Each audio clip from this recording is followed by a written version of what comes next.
Hello aspirants, welcome to today's topic growth and development in human life. This topic is useful for various competitive examinations like Child Development Project Officer, Executive Officer, DSC, TET and UGC NET etc. So now let us go into the topic. Myself Dr. Padmaja Kolan. Today I am going to dwell this topic. Now, what is growth and development in human life? Growth and development are fundamental processes in any human life, that is from birth through adulthood till the death, that is from womb to tomb. While growth and development are the two terms which are used interchangeably. However, both of them are complementary aspects of human development. Now let us see what is growth. Growth is nothing but primarily a quantitative focusing on measurable physical changes like height, weight. However, development on the other hand encompasses qualitative changes including physical, emotional, social and cognitive domains. So, this presentation will explore the key differences, principles, stages and factors influencing these vital processes that define our human experiences. Now, what is growth? As earlier mentioned, growth specifically refers to increase in physical size of the body and organs. It represents the quantitative aspects of human development that can be precisely measured. Measurements like height, weight and head circumferences. Growth is limited and typically stops after adolescence. However, development continues throughout the life. So, growth stops with the physical maturity. The growth processes follows a predictable pattern but can vary in rate between individuals based upon their genetic and environmental factors. Now, we can say growth is increase in the physical size of the body and organs. And how we are going to measure the growth? The growth, usually we measure growth through height, weight and head circumferences. What are the characteristics of growth? Growth is a quantitative factor and it can be measured in centimeter, kilograms, etc. And growth is limited only up to a certain stage until a human reaches their physical maturity. Now let us see what is development. Development encompasses the overall changes that occur in an individual across various aspects like physical, emotional, social and cognitive domains. However, development is qualitative in nature and continues throughout a person's lifespan.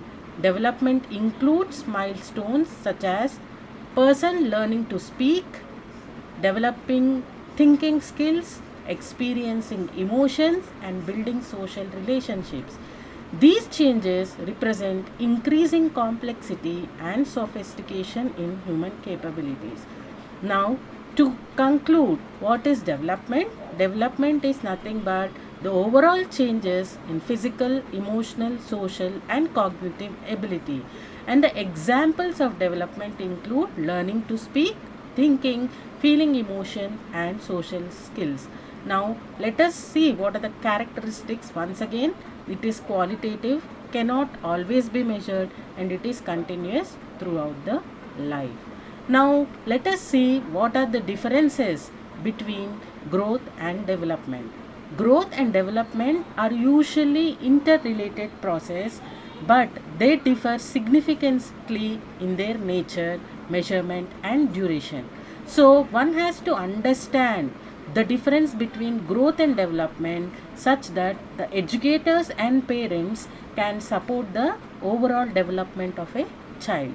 Now, let us try to look at what are the differences between growth and development. Growth is increase in size. However, development is increase in their abilities and skills. Growth is quantitative in nature, while development is qualitative in nature. Growth is measurable and development is not directly measurable. Growth stops at maturity. However, development continues throughout the life. Now, let us look into what are the various principles of growth and development. Growth and development follow fundamental principles that help us understand how humans progress from birth till they reach the adulthood and lead their life. These principles apply universally, though individual variations exist. So, few of the principles of growth and development is it is hereditary and environment. Both the nature and nurture both influence the development of growth and development. Growth and development has a predictable sequence, that is, each milestone has a fixed order. It is generic to specific. Whole body movements precede precise control, and growth and development has a variable rate, that is, each child will develop at their own pace, and development and growth has directional patterns. This is the one of the repeated principles we can see in most of the examinations. Sometimes they ask what is cephalocaudal development or what is proximodistal development. Cephalocaudal development is the development from the head to toe, whereas the proximodistal development is development from the center to outwards. So this slide is also one of the important aspects in growth and development. So once to recall what are the principles of growth and development, it is dependent on hereditary and environment. It has a predictable sequence. It moves from general to specific, and each individual has their own pace of development, that is, it has a variable rate and it has a directional pattern. Now let us look at what are the stages of growth and development. This is also one of the important questions which usually appears in the examination. Sometimes they give the phase and ask the years, or sometimes they give the phase and ask what are the skills which gets developed in that particular phase. Sometimes they will also ask to arrange the order of the stages of growth and development. So this also need to be focused while your preparation. So human growth and development progress through various stages, and as discussed earlier, each stage has a specific physical, cognitive and social milestones, and they follow a predictable sequence, and the exact timings vary from individual to individual. So once you understand these stages, it will also be able, the educators, the healthcare providers, the parents, they will be able to understand if there are any development delays or something, some problem is existing which need to be addressed. So the stages include infancy from 0 to 2 years, early childhood from 2 to 6 years, later childhood from 6 to 12 years, and adolescence is from 12 to 18 years, and adults are 18 and above. So infancy, during the infancy phase, there is a rapid physical growth, development of motor skills and bonding between the siblings, parents, neighbors, etc. And in the early childhood, there is a development of language, and they understand and express the basic emotions like crying, talking, sadness, happy, like that. And in later childhood, the cognitive development take place, wherein the higher level of thinking skills as well as the emotional development is developed during this phase, that is the later childhood phase, that is from 6 to 12 years of age, and 12 to 18 years is known as the adolescence age, the age where there is a rapid changes happening in the individual due to the various hormonal changes happening in the body, and This is the puberty, and here the child or the adulthood comes into picture, wherein they try to understand their emotional independence and try to establish their own self identity in this society. So the stages of growth and development is also one of the important aspects which need to be focused during your preparation. Next is the factors affecting the growth and development. As we all know that the child interacts with several things while they are developing from one stage to another.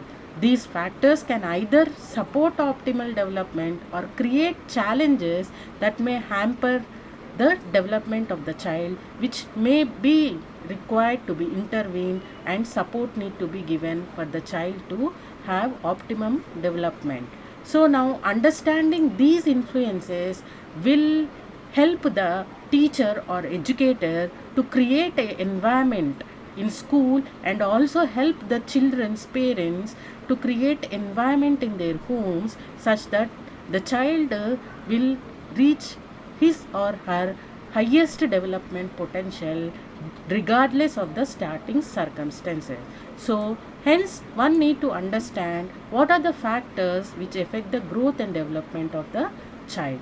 So one of the important factors already discussed is the hereditary. The hereditary genetical factors will influence what would be the height, color, IQ potential, like that features which are influenced genetically. And the next factor is the environment is the quality of the stimulation and emotional support which is provided to the child either at home, school, neighborhood and surroundings.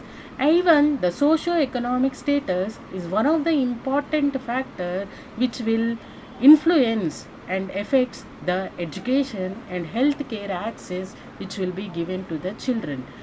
And so socio-economic factors will also have an influence on what is the kind of nutrition which is provided to the child. And nutrition plays a very important role in the development of the child's both health, physical health as well as the mental health. And the family and culture will also have an influence on the health status of the child is also important. So these are the factors which influence the growth and development. In addition to these factors, there are several other factors which may influence the growth and development which you can focus on. Now let us look into the few of the questions which have appeared from this growth and development in the recently conducted examination. This question has appeared in the CTET 2022. The question is, which of the following best describes development? Increase in weight, progress towards maturity, improvement in skills. Answer is both B and C. Development involves physical, mental and emotional maturity along with continuous improvement in various skills and abilities. Next question which appeared in TET of Telangana 2021. Growth refers to qualitative changes, quantitative changes, both quantitative and qualitative changes, none.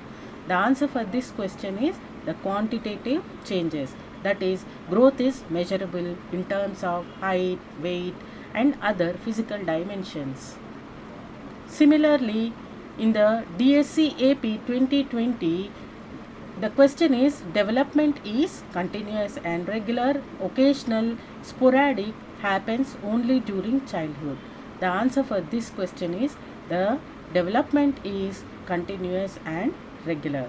Next, as I have already told you, this cephalocaudal principle also appears in several examinations, and in TET 2019 the question appeared, which principle explains development from head to foot? The answer is cephalocaudal. So if you like this content, please do subscribe to my channel and refer to your fellow aspirants to follow this. I am available on YouTube through Dr. KPR Study, and also you can follow me on Instagram Dr. KPR Study. Hope you enjoyed this session. Thank you. Wishing you all the very best.